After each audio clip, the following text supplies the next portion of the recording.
Para mim é uma alegria, um prazer estar aqui mais uma vez, né, pastor Miranda? Abra sua Bíblia comigo.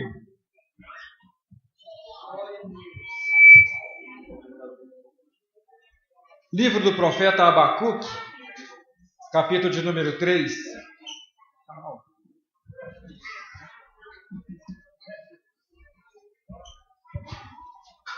Livro do profeta Abacuque, nós vamos ler capítulo de número 3.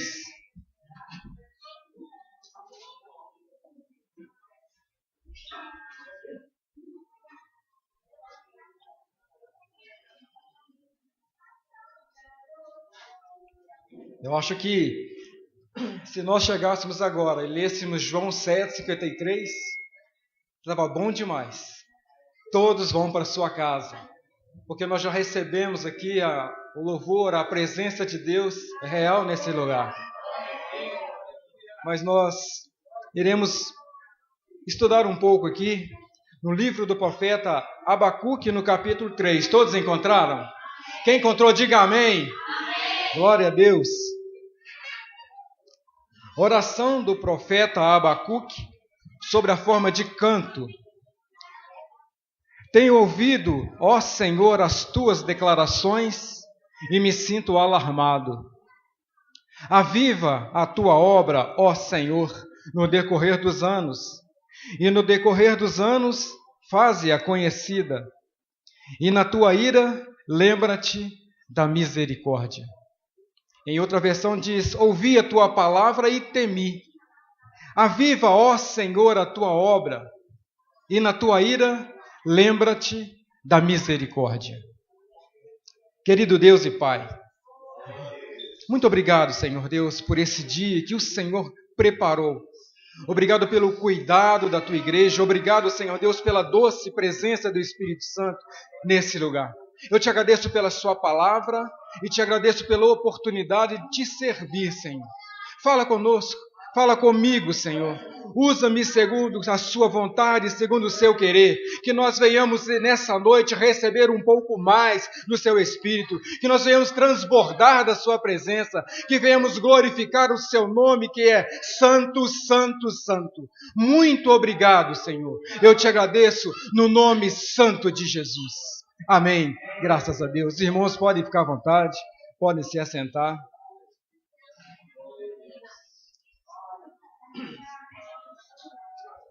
Meus irmãos, para mim é uma honra dar abertura em um congresso de adoradores.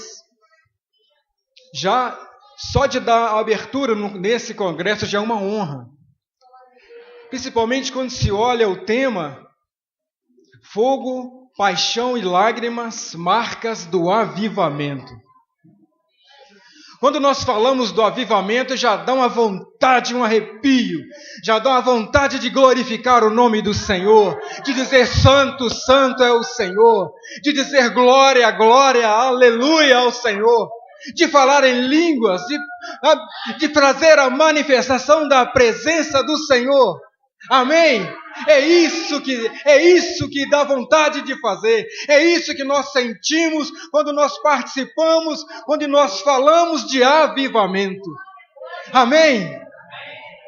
Mas quando nós olhamos para a Bíblia, quando nós olhamos para o que Abacuque está vivendo, quando nós olhamos para o que Abacuque está trazendo aqui no versículo 3, esse clamor de Abacuque ao avivamento. Nós olhamos para Abacuque, olhamos para a palavra e entendemos que nos dias do Abacuque não era exatamente isso que a igreja estava vivendo. Não era exatamente isso que o povo estava vivendo. Não era exatamente isso que a nação de Judá estava vivendo.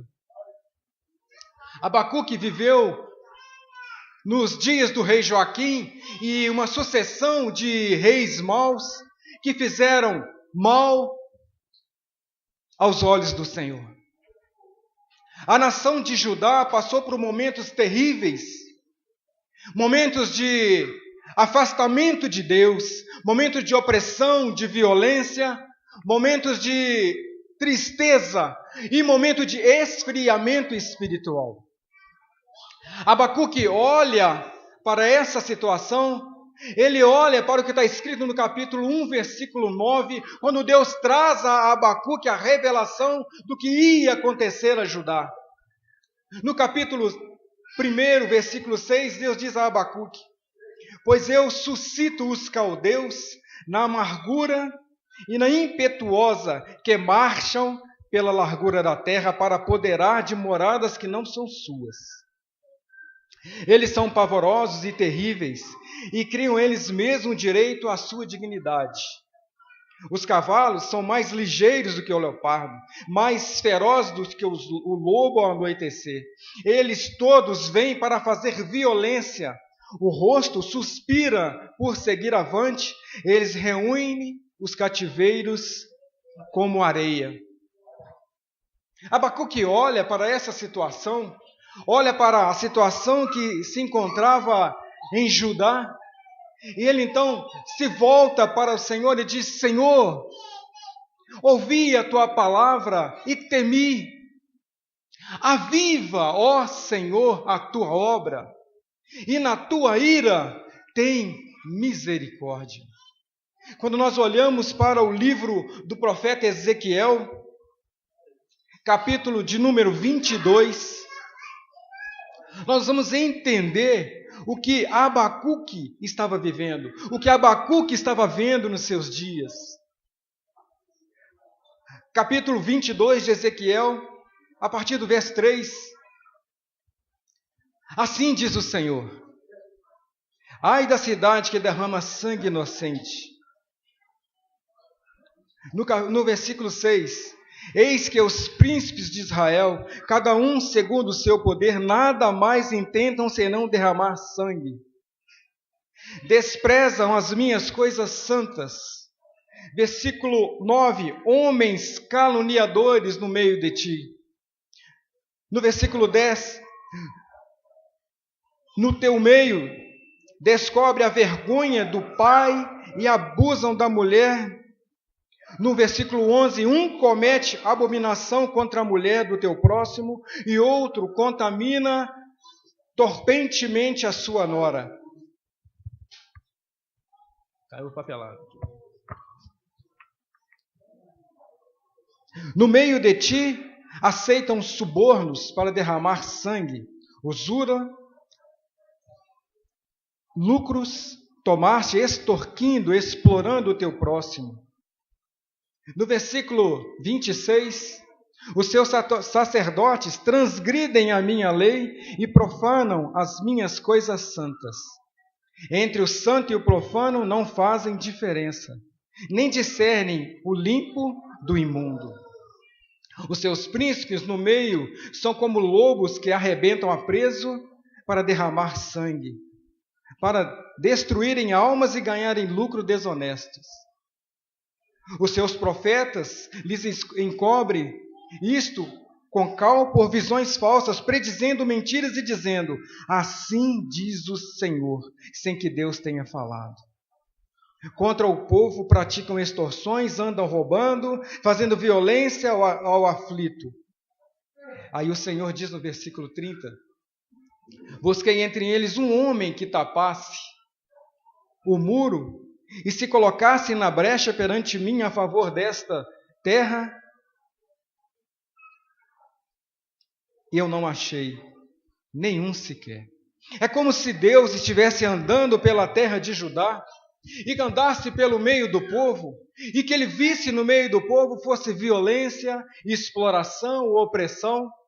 Aí Deus continua a caminhada e vai até o príncipe, o rei, os governantes, passa pela Câmara de Vereadores, vai até a Prefeitura, o Congresso Nacional, o Senado, vai até a presidência. Ele não acha nada a não ser a exploração do povo. Aí ele pensa: eu vou até as igrejas. E chegando os sacerdotes, os profetas estão fazendo confusão. Aí o profeta Abacuque, no versículo 3 que nós lemos, ele diz: ouvi a tua palavra e temi. Aviva, ó Senhor, a tua obra, e na tua ira tem misericórdia. O profeta Abacuque clama ao Senhor por avivamento. Avivamento significa trazer vida, reviver, reacender a chama. No versículo 37 de Ezequiel, o Senhor leva o profeta a um vale de ossos secos e pergunta: podem esses ossos reviver? Aí o profeta diz: o Senhor que sabe. Por que o profeta diz o Senhor é que sabe? Porque o avivamento ele vem de cima para baixo. O avivamento vem de Deus para o homem. O avivamento vem de cima para baixo. É isso que Efésios 2, capítulo 1 diz, que estávamos nós mortos em nossos delitos e pecados, mas Ele nos deu vida quando Ele foi à cruz do Calvário e morreu por nós. Ele nos deu vida, Ele nos faz reviver pelo seu sangue derramado na cruz do Calvário. O avivamento é isso. O avivamento nos traz vida. O avivamento reacende a chama do nosso coração, nos coloca de pé, enquanto a misericórdia, ela nos poupa da morte, nos poupa da destruição. Então Abacuque, olhando para aquela situação de Judá, ele diz: Senhor, aviva a tua obra, e na tua ira lembra-te da misericórdia. Avivamento para permanecer vivo e misericórdia para não ser destruído. É isso que Jeremias, Lamentações 3 diz: as misericórdias do Senhor são as causas de não sermos destruídos.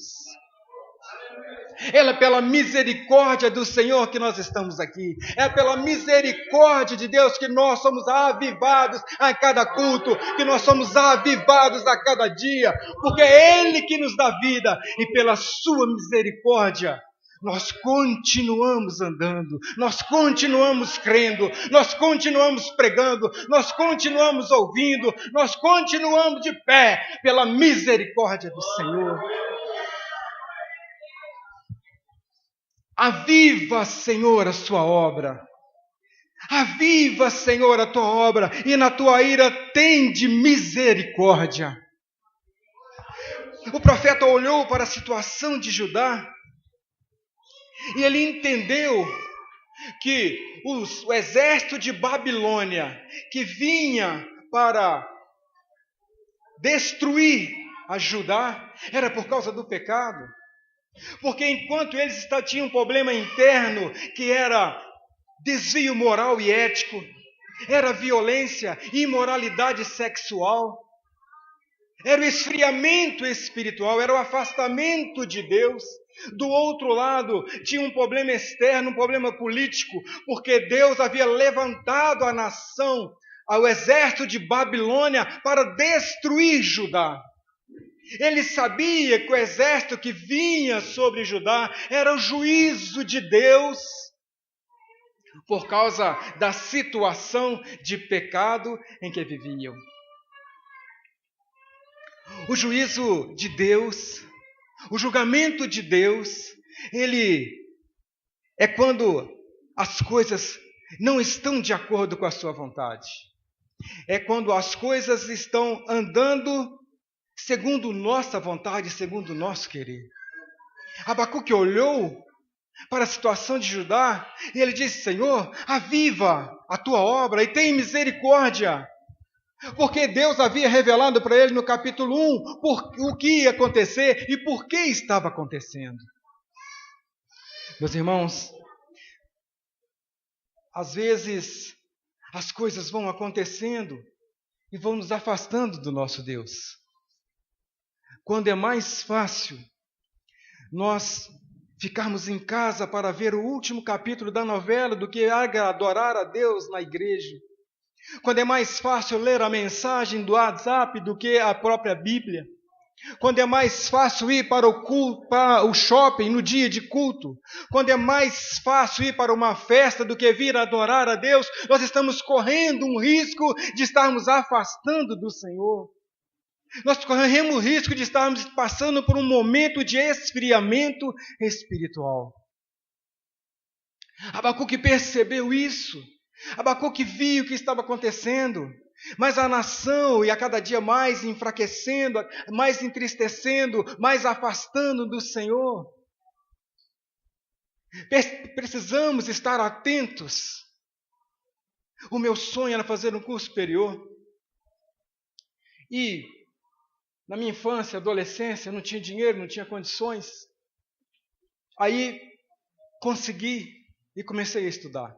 No primeiro dia que eu entrei na sala, eu vi, igual a minha sobrinha que está ali, a Jade, meninos novinhos.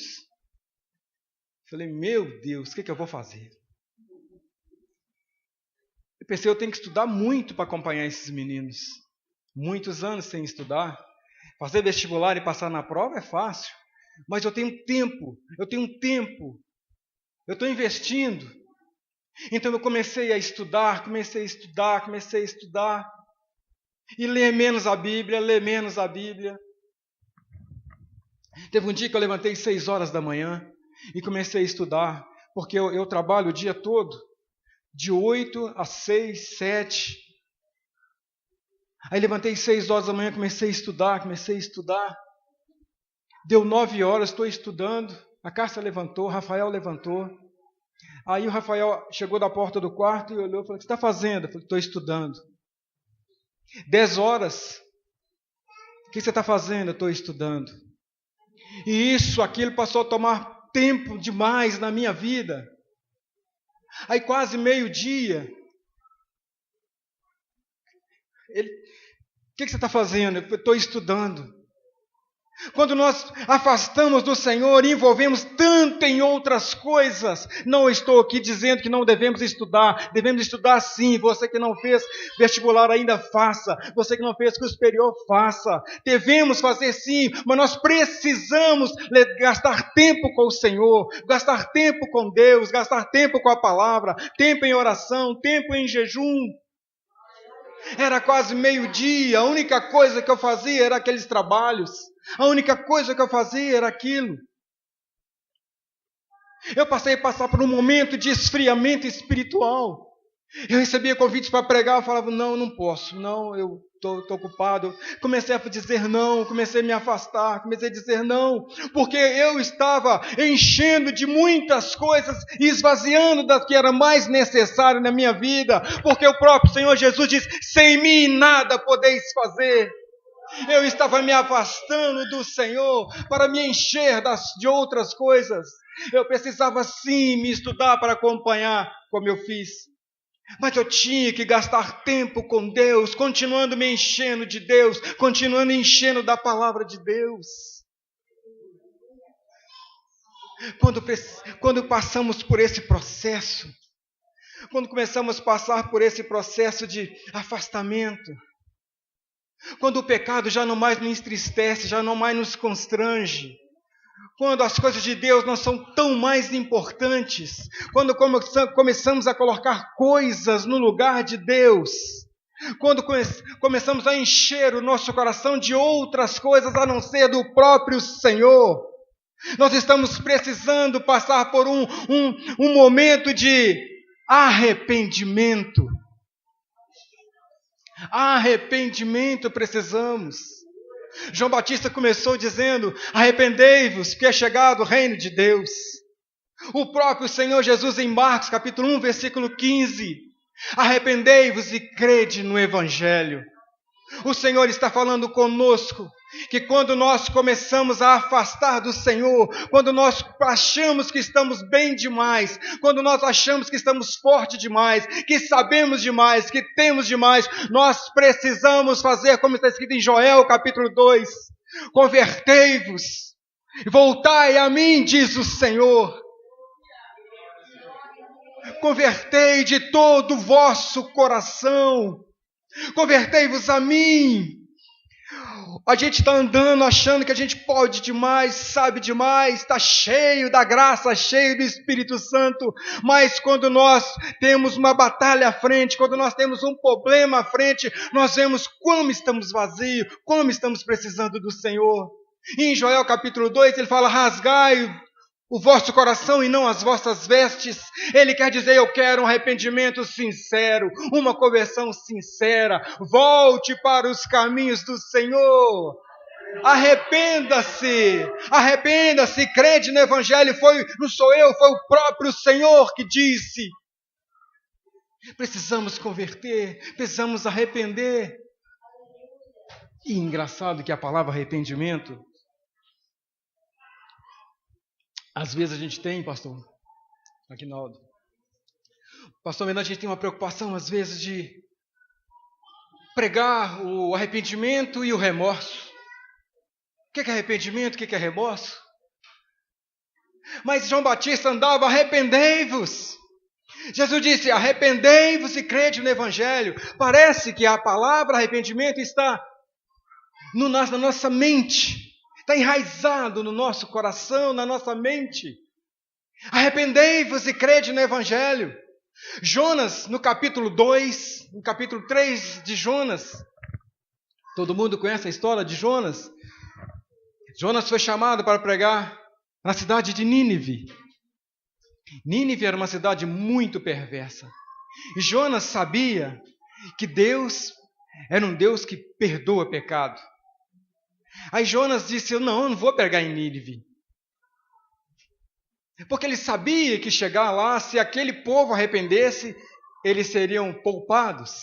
Porque a misericórdia do Senhor se renova a cada manhã e não tem fim. Grande é a sua fidelidade. Depois de passar por aquele processo de 3 dias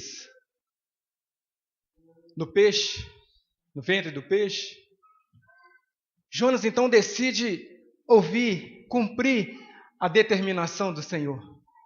Jonas então decide fazer o que o Senhor havia mandado que ele fizesse.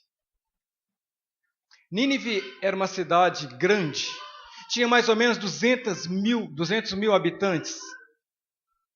E o Senhor disse para Nínive para ir lá pregar para todos os moradores de Nínive. Jonas entrou pelas cidades. Ainda há 40 dias, Nínive será destruída. Ainda há 40 dias, Nínive será destruída. Ainda há 40 dias, Nínive será destruída. Prestaram atenção na mensagem de Jonas? Jonas não disse, porque Deus amou o mundo de tal maneira que deu o seu único filho para que todo aquele que nele crer não pereça, mas tenha vida eterna. Jonas não disse, na casa de meu pai há muitas moradas, se não fosse eu não vou-lhe teria dito.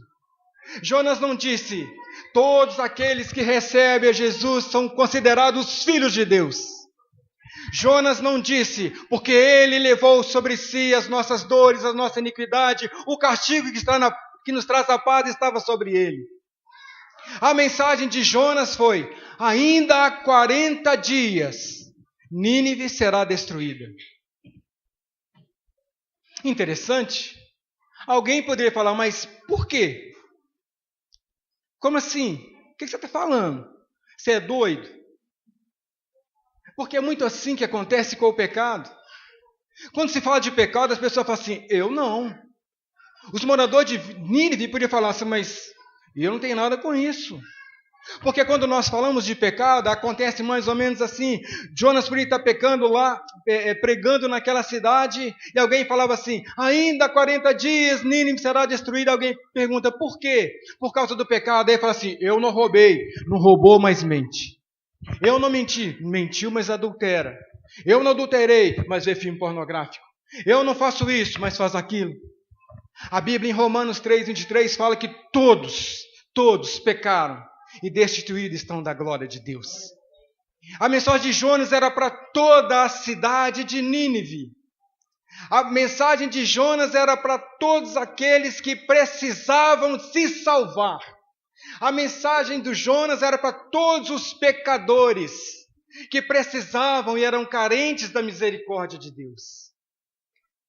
A mensagem de Jonas foi entendida e no versículo 5 a gente vê que todos os homens, todos os moradores de Nínive, desde o maior ao menor, homens e mulheres, todos creram em Deus.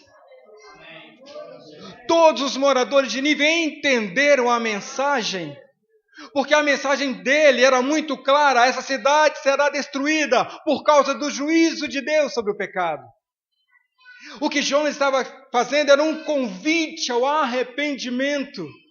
O que Jonas estava fazendo, andando e falando que Nínive seria destruída, era um convite para se apegar a Deus, para buscar em Deus a misericórdia de Deus, para não ser destruído, para ser poupado da ira de Deus. E disse que todos, homens, mulheres e crianças, entenderam. E chegou até o rei. E o rei então tirou a sua roupa, deve ter tirado a coroa, tirou aquela roupa chique, vestiu de pano de saco e proclamou um jejum em toda a nação. Todos os habitantes de Nínive. E falou que, além de jejuar, deveriam fazer um forte clamor à misericórdia de Deus. É o maior avivamento registrado na Bíblia.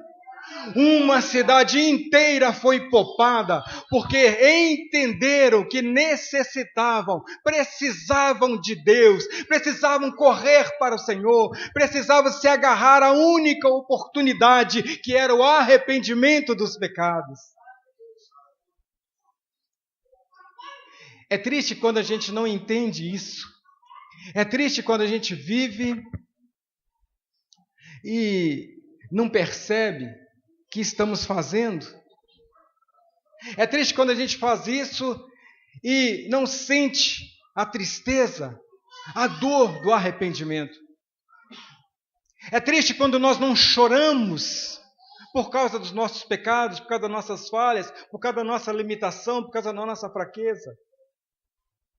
É triste quando isso acontece, é triste quando não percebemos que estamos afastando do Senhor. É triste quando isso acontece conosco, que nós vamos afastando do Senhor. 2 Pedro 5:8 diz que o diabo, o nosso adversário, ele anda ao nosso derredor, buscando uma chance para nos destruir. E quando nós vamos enfraquecendo, quando nós vamos afastando, quando nós deixamos de ler a Bíblia, quando nós escolhemos ler mais um livro ou a mensagem do WhatsApp, quando nós escolhemos ver mais Netflix, quando nós escolhemos ver tantas outras coisas e não ao Senhor, nós começamos a esfriar. E o Senhor, em Apocalipse 3,16, diz que aquele que não é nem quente, nem morno, eu vomitar-ei essa pessoa. Quer dizer que o esfriamento faz mal ao nosso Deus. O esfriamento faz mal ao nosso Deus quando nós não percebemos que o nosso pecado é que está nos afastando do Senhor.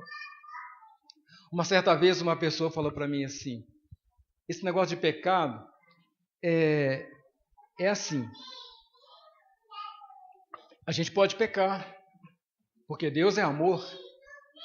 Deus perdoa. E entendendo da Bíblia, foi em Davi. Davi adulterou. Davi enviou Urias para a morte. E é um homem segundo o coração de Deus. Olha, o pecado, o nosso Deus, é um Deus que perdoa o pecado. O nosso Deus perdoa o pecado, mas pecado tem consequência. Todo pecado tem consequência. E nós temos que clamar a misericórdia de Deus, porque nós não sabemos até quando poderemos continuar pecando. Todo pecado ele tem consequência.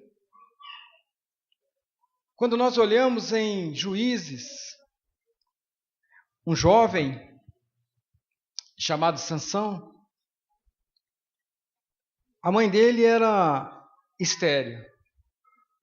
Juízes, deixa eu achar. A mãe de Sansão era estéril. Juízes capítulo 16. A mãe de Sansão era estéril e recebeu uma promessa que ia engravidar e dar à luz a um filho. E teria um voto nazireu, que quer dizer que esse menino não poderia ter a cabeça rapada. Esse menino não podia tomar vinho e nem tocar em coisas mortas, defunto. Sansão então cresce e mostra uma habilidade de liderança, uma força extraordinária. Sansão começa a andar e os inimigos temiam Sansão. Era uma força muito grande. Certa vez Sansão achou que era forte demais, que era imbatível, e não entendia que aquela força dele era algo sobrenatural, que aquela força dele vinha do Senhor, que é o Espírito de Deus que estava sobre ele. Ele então, junto com Dalila, revela o seu segredo a Dalila. Dalila então corta o cabelo de Sansão, e naquele momento Sansão perde a sua força. Se nós olharmos bem o que aconteceu, capítulo 16, versículo 19. Então Dalila fez dormir Sansão nos joelhos dela, e tendo chamado um homem, mandou rapar-lhe as 7 tranças da cabeça. Passou ela a subjugá-lo, e retirou da sua força. Quando nós decidimos afastar do Senhor, quando nós decidimos a fazer segundo a nossa vontade, não a vontade do Senhor, quando nós decidimos tomar as decisões segundo o nosso coração, uma das primeiras coisas que nós fazemos é perder a força. E Sansão, a primeira coisa que ele viu que estava acontecendo é que ele perdeu as forças. Os homens vieram sobre Sansão e ele achou que ainda estava forte, ele perdeu a força.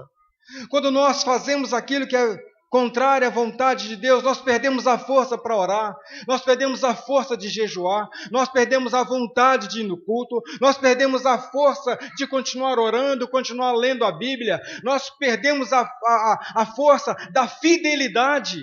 Fidelidade é até seu compromisso assumido. Nós perdemos essa força, não queremos mais compromisso com o Senhor, não somos mais fiéis ao Senhor, não somos mais aquele que foi comprado com sangue, não queremos afastar, queremos andar, perdemos completamente a força. E Sansão, quando foi-lhe a cabeça raspada, ele entendeu que ele havia perdido a força naquele momento. Outra coisa que Sansão sentiu é que quando cortaram as suas tranças, ele perdeu a presença do Senhor. Ainda no versículo 20, tendo ele despertar do seu sono, disse consigo mesmo: sairei ainda desta vez e me livrarei, porque ele não sabia que já o Senhor tinha retirado dele. É gostoso a gente viver na presença de Deus, é gostoso andar na presença de Deus, é gostoso sentir a presença de Deus, mas Sansão decidiu fazer o contrário, e naquele momento ele sentiu que já não tinha mais a presença de Deus.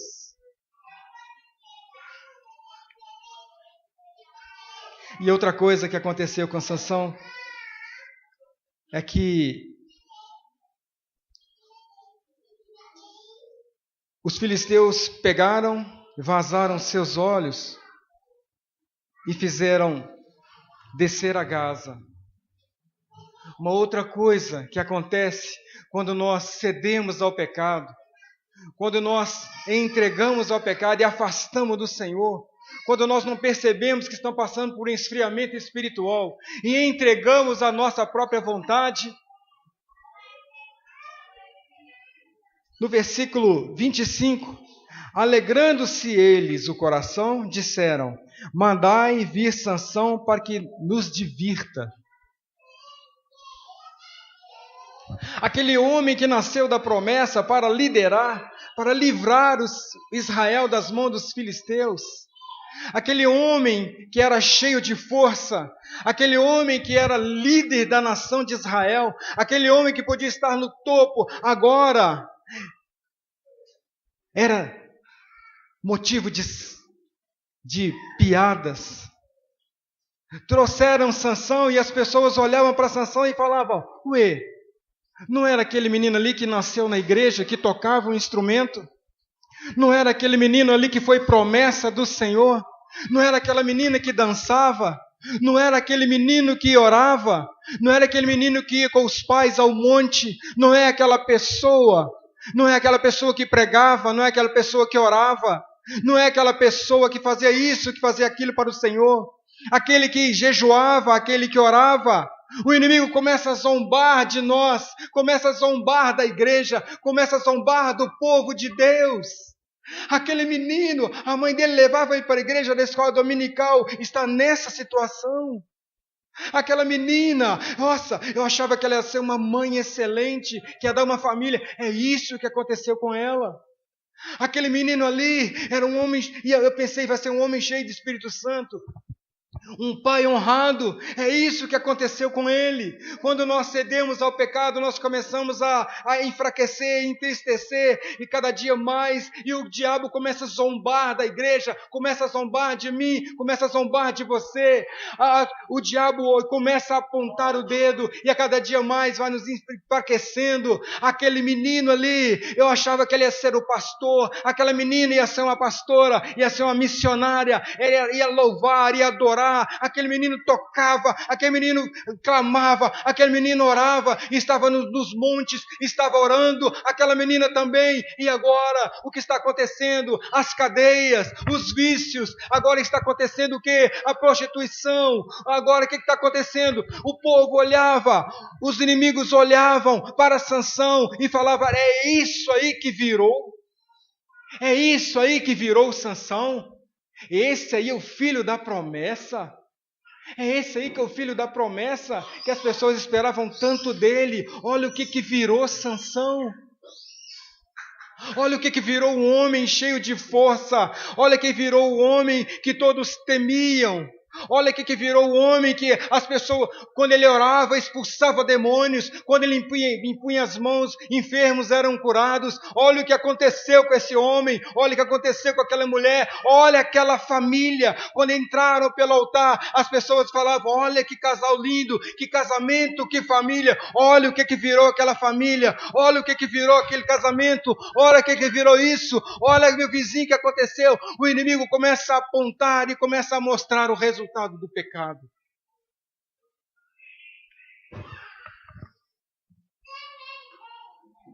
Não precisamos, não podemos brincar com o pecado.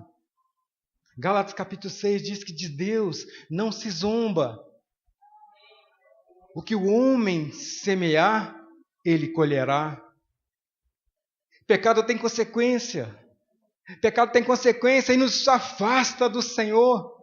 Pecado tem consequência e o inimigo começa a rir da nossa cara, começa a rir da igreja, começa a rir das famílias, porque ele está vendo que o que ele queria está acontecendo. Ele queria destruir a família. O diabo odeia a sua família, o diabo odeia a minha família. Deus, de uma maneira maravilhosa, começa a criar as coisas. Haja luz. Apareça as estrelas, o céu. Deus criou o mundo. É como daquela mulher grávida, aquele casal grávido, que prepara o quartinho, compra o berço, prepara tudo. Deus fez assim para o homem. Tudo muito bonito. E depois parou tudo. Aleluia. Ele disse: façamos o homem à nossa imagem e semelhança.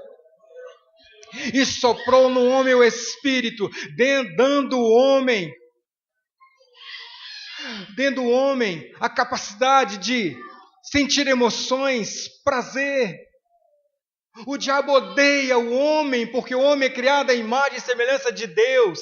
Tem a capacidade de tomar decisões, tem a capacidade de sentir prazer, tem a capacidade de gerar uma outra pessoa, a imagem e semelhança de Deus, o diabo fica encapetado, fica possesso. O diabo fica possesso porque a única forma de reproduzir é levar mais almas para o inferno. O diabo odeia o homem. O diabo odeia a sua família. E ele quer de todo jeito destruir lares, destruir famílias. Ele não quer que a igreja venha fazer um culto de avivamento, porque ele quer um esfriamento da igreja. Ele não quer uma família avivada, porque ele quer uma família destruída. Cada vez que destrói uma família, a sociedade é enfraquecida.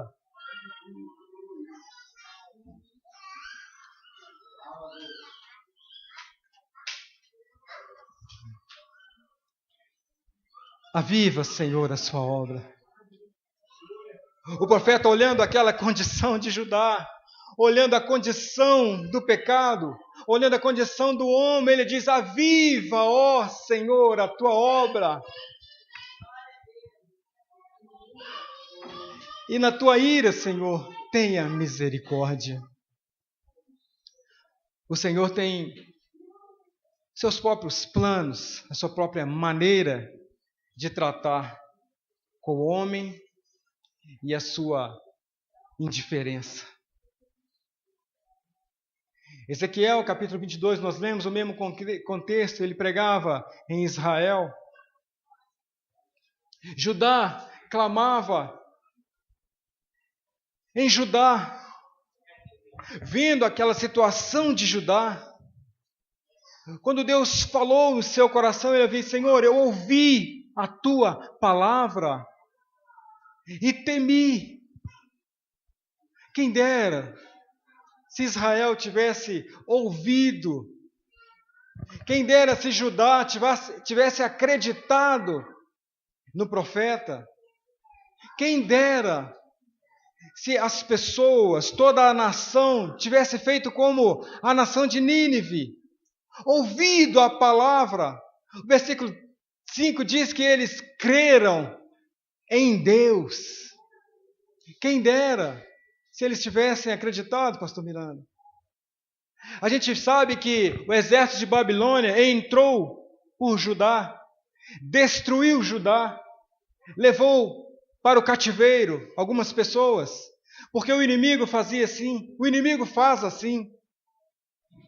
Eles pegavam, matavam os homens de guerra, levavam as mulheres para escravas, para satisfazerem sexualmente, matavam as crianças, levavam as mulheres para lá e algumas pessoas para serem escravas.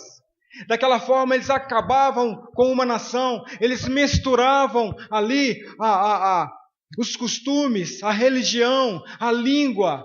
Era uma forma de o que ficasse aqui estava completamente fraco, os doentes, os velhos, os mancos, e pegava aqueles que tinham condições de servir, e no meio da Babilônia, no meio do povo, era uma forma de confundir aqueles que estavam ali ainda, e mesmo assim os servindo. Mas Jeremias disse: Senhor, em capítulo 3, as misericórdias do Senhor são as causas de não sermos consumidos. A misericórdia do Senhor são as causas de não sermos consumidos. Israel deveria ter escutado, Judá deveria ter dado ouvido. Quando Jonas passou pela terra de Nínive, ele falava: ainda há 40 dias Nínive será destruída. E eu te pergunto, quanto tempo nós temos? Ainda há 40 dias Nínive será destruída. O versículo 5 diz que todos creram, todos acreditaram na palavra de Deus. Nós estamos pregando, são vários cultos, pastor Miranda, pastor Aguinaldo, Zé Geraldo, pastora Sandra, Éder ministrando. Quantas vezes nós somos ministrados? Quanto tempo nós temos? Quanto tempo nós escutamos e aprendemos? Nínive tinha 40 dias para tomar uma decisão. Quanto tempo nós temos? Será que a Bíblia fala que nós temos 40 anos? Ou, quem sabe, 40 meses? Talvez 40 semanas, Éder? Talvez 40 dias? Nínive tomou uma decisão, porque sabia quanto tempo eles tinham. Eles acreditaram e foram salvos, porque acreditaram na palavra do Senhor. E nós quanto tempo temos, pastor? Se nós soubéssemos agora quanto tempo nós tivéssemos, qual seria a nossa reação? Qual seria a minha reação? Qual seria a sua reação, pastor Geraldo? Qual seria a nossa reação? Os ninivitas abandonaram o pecado. Os ninivitas deixaram as drogas, a prostituição, a mentira, o roubo, o vício. Foram deixando de lado porque ouviram a palavra e creram na palavra. Quanto tempo nós temos? A partir de hoje será quanto tempo nós temos? Aviva, Senhor, a tua obra. Aviva, Senhor, a tua obra. Quanto tempo nós temos, pastor Aguinaldo? Será que nós temos mais 40 anos? Será que 40 semanas ou 40 dias nós temos? Eu não sei. A Bíblia não traz essa data. Mas eu gostaria que meus irmãos todos lessem comigo, está escrito em Apocalipse no capítulo 1. É uma revelação.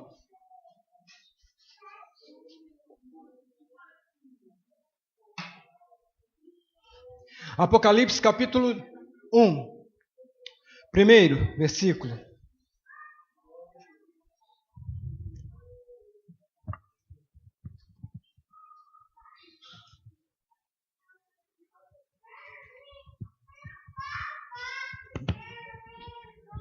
Amém?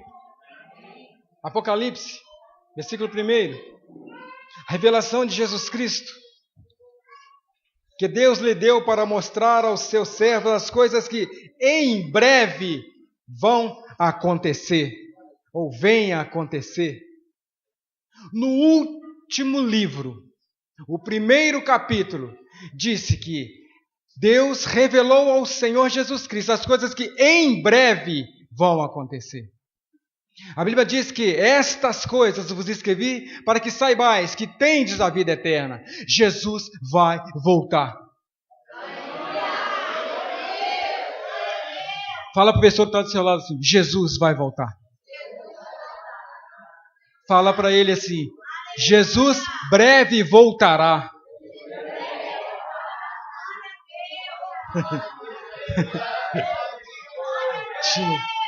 Tinha há um tempo atrás, tinha um rapaz que vendia balas, onde eu trabalhava. Ele ia lá, vendia bala para a gente. Há um dia a menina que trabalha comigo falou comigo assim, ô Roberto, que dia que Jesus vem?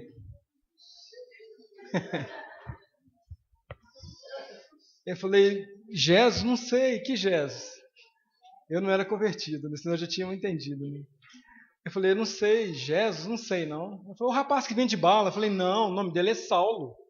Não, é Jesus, porque na bala está escrito, Jesus breve voltará. Mas nós que somos avivados, nós que temos o nome escrito no livro da vida, nós que temos o Senhor Jesus como nosso único e suficiente Salvador, nós sabemos que Ele breve voltará. E no primeiro, vamos pegar lá, no último capítulo, o primeiro versículo diz assim, revelação de Jesus Cristo, que Deus lhe deu para mostrar aos seus servos as coisas que em breve vão acontecer. Vamos ler o último versículo desse livro? O último versículo, versículo de número 22.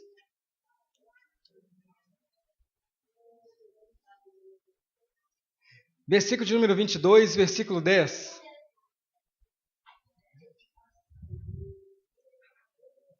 Amém? capítulo 22 de Apocalipse, versículo 10.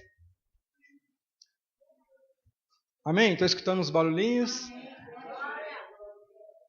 Disse-me ainda: não seles as palavras da profecia deste livro, porque o tempo está próximo. Quanto tempo nós temos? 40 anos, 40 dias. A Bíblia diz que o tempo está próximo. Continue o injusto a fazendo injustiça. Continue imundo, sendo imundo. O justo continue na prática da justiça. O santo continue a santificar-se. Lá em 1 Coríntios, o apóstolo Paulo, escrevendo aos Coríntios, ele disse assim: aos santificados, chamados para ser santos. É interessante, parece que é uma redundância, ele fala aos santificados, chamados para ser santo. É que a Bíblia fala que nós, quando recebemos a Jesus, nós continuamos pecadores. Nós ainda somos pecadores. Porque receber a Jesus não quer dizer que nós somos igual. Agora podemos morar agora sem pecado nenhum, podemos fazer o que quisermos. Não, nós continuamos pecadores. Mas diz, os santificados, os separados, aqueles que foram comprados com alto preço, aqueles que foram comprados na cruz do Calvário, aqueles que são separados, continue a ser santos. Ou seja, continue dizendo não para o pecado, continue dizendo não para o diabo e as suas propostas, continue dizendo não para o mundo, continue dizendo não para a própria carne. Aos santos, aos santificados, chamados para ser santos, eu e você, andamos a cada dia, somos tentados. O diabo começa a falar no nosso ouvido, começa a nos mostrar coisas para nos desviar, para nos tirar do rumo da salvação, do rumo do avivamento. Mas nós vamos falar não ao pecado, porque a palavra diz aos santificados, chamados para ser santos, eu e você. E a Bíblia diz, o santo continue a santificar-se. Aleluia, aleluia. Eis que venho sem demora, e comigo está o galardão que tenho para retribuir cada um conforme as suas obras. Eis que venho sem demora. Jesus breve voltará. Jesus breve voltará. Aleluia! Aleluia! Exaltado é seu nome, Senhor. Quanto tempo nós temos? Eu não sei, mas Jesus breve voltará. Maranata! Aleluia! Eu sou o Alfa e o Ômega, o primeiro e o último, o princípio e o fim. Bem-aventurado aqueles que lavam as suas vestiduras no sangue do Cordeiro, para que lhes assista o direito da árvore da vida. E entrem na cidade pelas portas. Ficarão de fora os cães, feiticeiros, impuros, assassinos, os idólatras e todo aquele que ama a prática da mentira.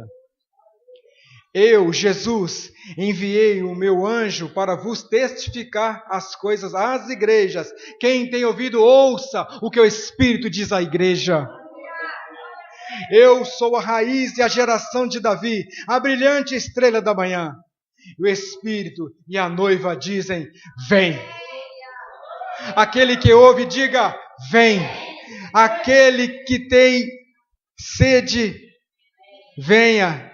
E quem quiser, receba de graça a água da vida.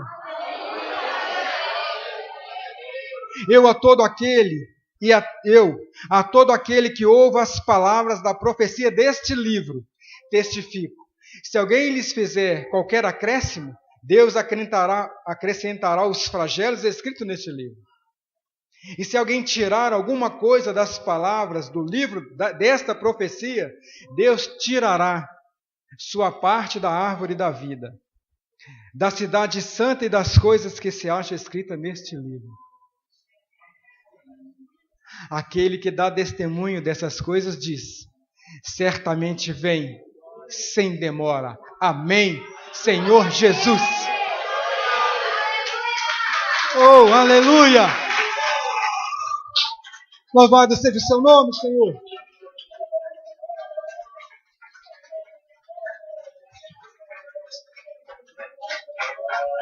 Aleluia!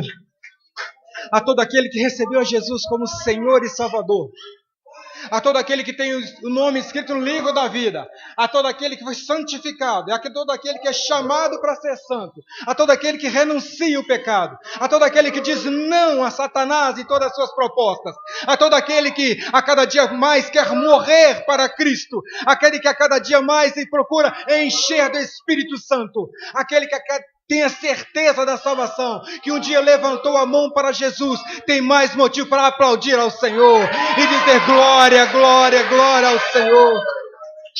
Aleluia. Oh, Senhor.